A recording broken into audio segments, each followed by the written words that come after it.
Les États-Unis ont attaqué 3 grands sites nucléaires iraniens. C'est probablement un tournant dans le conflit en cours au Proche-Orient. Bonjour Général Jean-Paul Paloméros. Bonjour. Merci d'être avec nous. Vous êtes ancien chef d'état-major de l'armée de l'air et ancien commandant suprême de l'OTAN. Avec 24 heures de recul, cette opération historique marque-t-elle l'entrée en guerre d'abord des Américains et le début, comme certains le craignent, d'une troisième guerre mondiale? Non, on en est loin, à mon avis. Ça marque surtout la volonté d'un pays qui est quand même le plus grand du monde et sur lequel on a pris l'habitude de s'appuyer, peut-être trop d'ailleurs, de vouloir stopper cette course infernale à la nucléarisation du monde. Moi, c'est ce que je retiens. Oui. Maintenant, est-ce que c'est fait? Non. C'est un début.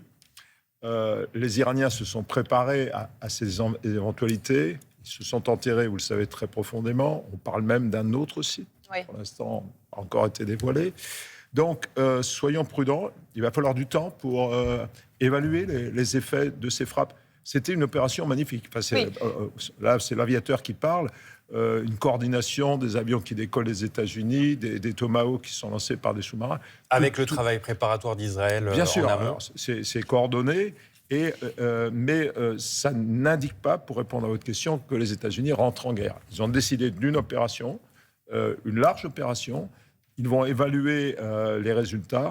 Et après, il faudra voir un peu. Mais il est clair que les Iraniens ont essayé de protéger, par exemple, leur uranium enrichi. On ne sait pas où il est à l'heure actuelle. Ils le disent, d'ailleurs, aujourd'hui. C'est normal. C'est le cas de le dire, c'est de bonne guerre. Une marche en avant quand même vers la dénucléarisation, ça c'est bon à prendre, mais c'est pas encore fait. D'accord. Ce que vous nous expliquez donc, c'est que même si vous nous dites que l'opération a été extrêmement efficace, c'est une réussite spectaculaire selon Donald Trump. Aujourd'hui, on ne peut pas dire que le risque nucléaire iranien est complètement écarté.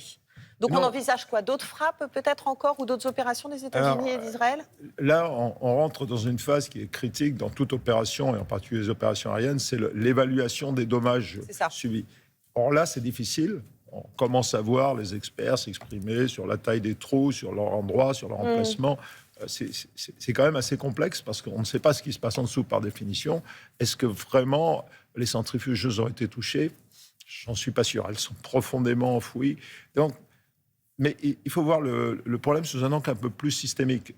Ispahan a été touché, c'est un centre de recherche, c'est un centre important pour la nucléarisation, je dirais, de l'Iran. Natanz également. Donc c'est un peu, il faut faire la somme de tout ça pour se dire, au minimum, ça retardera le programme. Est-ce que ça va l'arrêter? C'est pas évident. Et on attend la suite. L'Iran menace de riposte désormais. Que faut-il craindre pour les Américains? On sait qu'il y a beaucoup de bases dans la région. C'est ça le risque?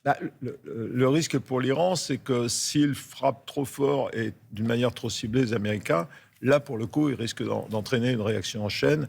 Ils ont déjà les Israéliens qui leur feront beaucoup de mal. Oui. Si les Américains s'y mettent aussi avec tous les moyens qu'ils possèdent, là, pour le coup, on pourra parler d'une guerre, mais ça ne sera pas à l'avantage de l'Iran. Donc l'Iran n'a pas vraiment intérêt à frapper d'une manière directe et décisive les Américains. En revanche, qu'il y ait soit leur proxy, comme on dit, les Houthis, peut-être le Hezbollah, pourquoi pas, s'il a encore quelques forces qui s'attaquent à des intérêts américains ou européens, pourquoi pas. En tout cas, c'est cette fameuse menace de riposte regrettable, ce nom, effectivement, le pouvoir iranien. Depuis, il y a quand même des voix qui s'élèvent, qui craignent une escalade et qui appellent un retour à la voie diplomatique. Qui a aujourd'hui le pouvoir de faire revenir l'Iran à la table des négociations? Qui a cette influence-là? Les Français, il y a Emmanuel Macron qui a réuni un conseil de défense hier à 19h30. Est-ce que les Français peuvent compter dans cette... Le problème, c'est que il y a quelques années, je vous aurais dit le Conseil de sécurité des Nations Unies. Oui. Mais il est complètement dévalorisé par l'attitude des Russes en Ukraine, qu'on oublie un petit peu aujourd'hui. Donc, c'est pas la bonne voie, mais il faut essayer. À mon avis, ça serait quand même une bonne idée. Le Conseil de sécurité, c'est quand même l'organisme qui surveille l'évolution des menaces du monde. C'est dommage de ne pas lui faire jouer ce rôle, même s'il n'y aura pas de vote, etc. Deuxièmement, évidemment, le président Trump. C'est lui qui détient quand même le gros bâton. Il en a utilisé, en partie. On peut espérer que les Iraniens comprennent que c'est leur intérêt de négocier, d'autant plus que pour l'instant, leur système n'est pas totalement... il est affaibli, mais il existe toujours. Bon, on n'en a pas fini. Merci beaucoup, en tout cas, Général Jean-Paul Paloméros. Ce n'est effectivement sans doute que le début. On suivra l'évolution de la situation dans l'émission, évidemment, ce matin et tout au long de la semaine.